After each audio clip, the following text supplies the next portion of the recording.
जिस प्रकार से चलते हुए घोड़ा में कभी घर बसाया जा सकता नहीं। घर कहाँ बनता है जी? जमीन में बनता है। और किस जमीन में? उस जमीन में जहां पर जमीन मजबूत हो, कठोर हो, वहीं पर आप अपना घर बना सकते हैं। जो जमीन दिन भर हिलती हो, और कबीर साहब ने तो उदाहरण दिया कि वह घोड़ा जो चल रहा हो, वो चलते हुए घोड़े में आप घर बना सकते नहीं। ये मन रूपी घोड़ा जो सदैव चलायमान है, और चंचल मन को रग करके हम शांति और मुक्ति का घर बनाना चाहते हैं, जो कभी भी संभव नहीं। अगर आप शांति चाहते हैं, अगर आप कल्याण चाहते हैं, आप मुक्ति चाहते हैं, जीवन को सफल बनाना चाहते हैं, जीवन में आनंद और परमानंद पाना चाहते हैं, तो उसका पहला सूत्र है कि आपका और हमारा मन शांत होना चाहिए।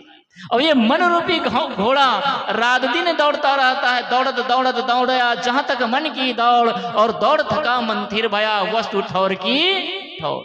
ये जो हमारा मन है ना, ये मन ही तो है जो हमें परेशान करता है। लेकिन याद रखिए, यही मन मुक्ति पाने का भी साधन है, और यही मन नरक में ले जाने वाला, ये मन ही तो सीढ़ी है, ये मन ही पुल है संसार से जोड़ने का। इसलिए इस मन से सावधान भी रहना है, और इसी मन को साधना।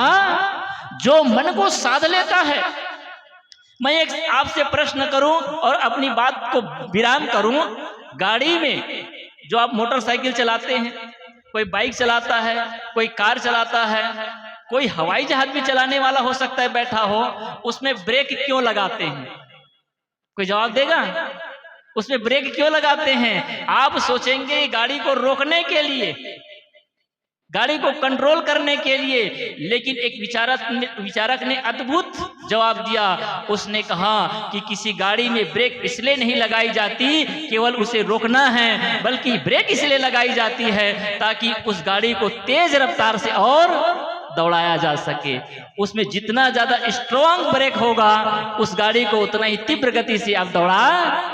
अगर कोई गाड़ी में ब्रेक ही ना हो, तो आप साइकिल जैसे ढुलाएंगे ना, तेज रफ्तार से चला सकते नहीं। तो तेज रफ्तार से चलाना कोई गलत नहीं है। जिसका मन तीव्र होता है, जिसकी बुद्धि तीव्र होती है, वही अच्छे से अध्ययन भी करता है और सभी दिशाओं में सफलता भी प्राप्त करता है। इसलिए मन का चंचल होना, मन का गतिमान होना ये गलत नहीं है, बल्कि मन को गलत दिशा में ले जाना और मन को गलत दिशा में ले जा करके अपने जीवन को नरकमय बना लेना ये गलत है। इसलिए मन की चंचलता तो अच्छी है, लेकिन मन की चंचलता तब अच्छी है जो आपके सही दिशा में, कल्याण की दिशा में, रचनात्मक सृजनात्मक कार्य की दिशा में लगा हो, जीवन के उत्थान के दिशा में लगा हो, लोक कल्याण की दिशा में लगा हो। तो यह मन आपके लिए परम फलदायक है, आपके कल्याणदायक है। लेकिन यही मन जब आपको नरक में ले जाने वाला बने,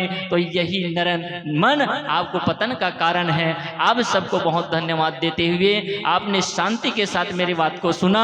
कबीर साहब जी की इस दोहा को पुनः मनन करें। पर्वत ऊपर हर बहे, घोड़ा चढ़ बसे गांव, और बिना फूल भंवरा रस चहे, कहो बिरवा को नाव। वह कौन सा बिरवा है जिसमें बैठ करके भंवरा रस चाहता है? ये जो मन रूपी भंवरा है ना, ये तो यही मन ही तो भंवरा है।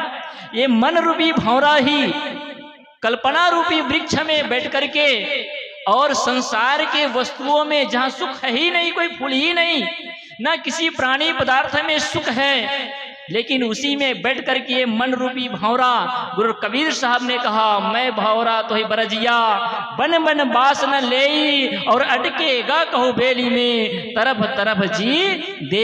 ये जो मन रूपी भंवरा है, संसार के विषयों में, पंच विषयों में, प्राणी पदार्थ में बैठ करके ही सुख पाना चाहता है, जो कभी संभव हो सकता नहीं। क्योंकि सुख प्राणी और पदार्थ में नहीं, सुख तो हमारे अंदर में है।